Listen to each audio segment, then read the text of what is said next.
happy. Simcha doesn't mean self-love. When a person's happy because he's having a good time, that's self-love. That's not simcha. Simcha is a happy. You're happy. You know that Zusha was a very happy person. How do we know that Zusha was a very happy person? Because the famous story that Maggid, someone came to Maggid and asked him, how that I have so much tzoros and everything, how can I makabel Yisurim ba'ava? How can I accept Yisurim, afflictions, with love? That's what he asked the Maggid. So the Maggid tells him, go to my Talmud Reb Zusha and you'll see. His Talmud Reb Zusha lived in a little hole. Like something like you guys have.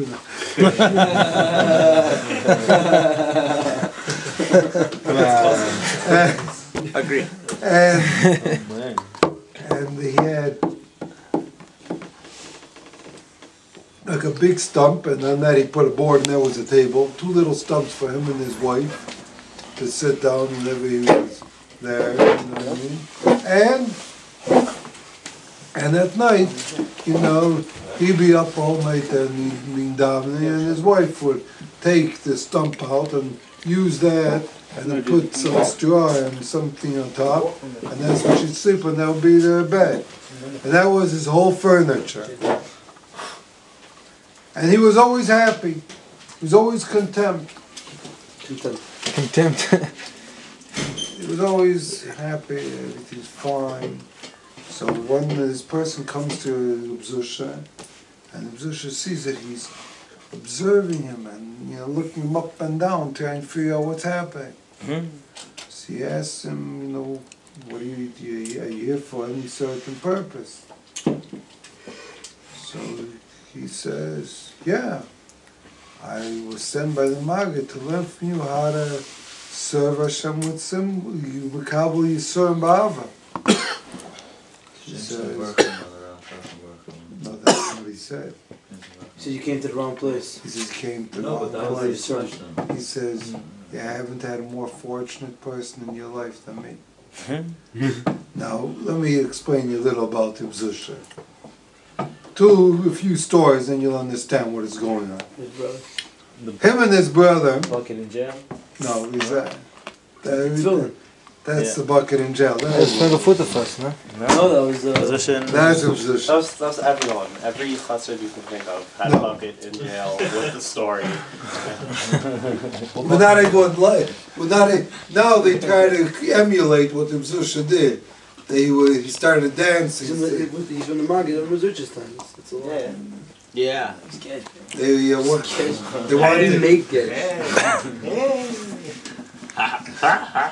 So what happened was, he goes, so one time him and his brother went they used to go to Golos, different places, and they go to a place, and they had to lie down. Yeah, you guys went to Golos last week. Yeah. What was it? Why? No, it wasn't a go. I really wasn't much of a Gullus. We had a great time. It was just like a quick. So did they. I thought we had 4 months in Gullus in that apartment. So I was thinking. It's like, Goodbye Gullus. Goodbye Gullus. Anyhow. I send you to Gullus with $1. That's what I felt like. I send you to. They told you, okay, learn how to swim. Learn how to swim in the I'm not kidding. So, what happens is, by Shabbos, by Sunday, you have to give me all the pictures. Yeah. Oh, that's my job. Yeah. As bad as you can get them. As good as you can get. Should I add water to the poop to become No, don't add anything. Guys flying in naked. You don't have to add anything. We Photoshop some crazy stuff. What do you got there? None of this I'm doing. Snakes. Anyhow, here. Snakes. Yo. Photoshop this random guy in every single picture, looking at you guys, So what happens is what does he do? So they would come to a place and they lie down in the because they got to lie down a little. How much they slept till you finish Krishma and everything. And it's a tavern outside, and another bunch of shikars. So Reb Zusha, people don't know, Reb Zusha was 15 years older than Reb Melech. What? Reb Zusha was 15 years older than Reb Melech. Ah. Reb Melech Lozensk. He brought his brother to the Maggid. He made him a chassid. And he outlived his brother. Wow. Reb Zusha lived in his mid-90s. Wow. Wow. That's a Russian homeboy. Well, Those days was crazy. yeah. This is I ain't spent a safe. year in the hospital 104 from Ukraine. There's a city Those in Russia days, that people was- pass 100. No, it's not like 50 years old was a normal thing. Yeah, lifespan. 50, 60 was a long lifespan. Even now in Russia, the average lifespan is 40 years old. Where? In Russia, today it's 40 years old. The average lifespan. Really? What? Sure. It's a They all huge die of country. liver poisoning by the time they're 40. It's a Really? huge country, and a lot of people live in poverty. What do you mean? Most of Russia is still third 40. world. yeah, that's not surprising. Easy. People can't afford medicine there. Okay, I don't know. But anyhow, whatever. Doctors. So what happens is, he goes, and they lie down, so Zusha is closer to the door, and the Melech is further inside.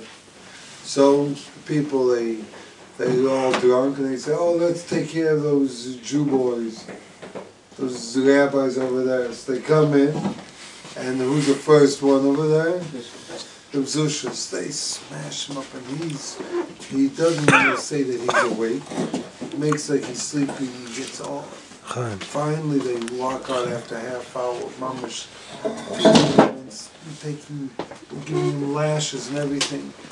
So Zusha goes to Melech and says, they're going to do it again, later on. And they're a bunch of drunks, so they're going to go and. So Melech says, no, Zusha says, I'm older, you gotta listen to me. So Melech, okay, he listens to Zusha. Zusha goes inside, one more in, and the Melech is the one more out. An hour later, they're drunk again, and they say, hey, let's beat up. They come inside the room and say, oh, the first guy was really beat up. Let's go to the second guy. Who's the second guy? Brother. No, him! Get They second switch beat. places. There's no cabbage. So they go, There's no cabbage. They go, and again, he gets smashed up. That, whatever could happen wrong, happened to this person. Another thing to know a little about Reb Zusha. Reb Zusha, his wife drove him mad. Huh? And then he'd always be happy. He wouldn't say a word. She was actually crazy, right? Like she was. She Like yeah, throw she, stuff at him. yeah, some tzaddikim, like, if I knew you were from Montreal, the Wolf Greenwest, some holy Jews sometimes, had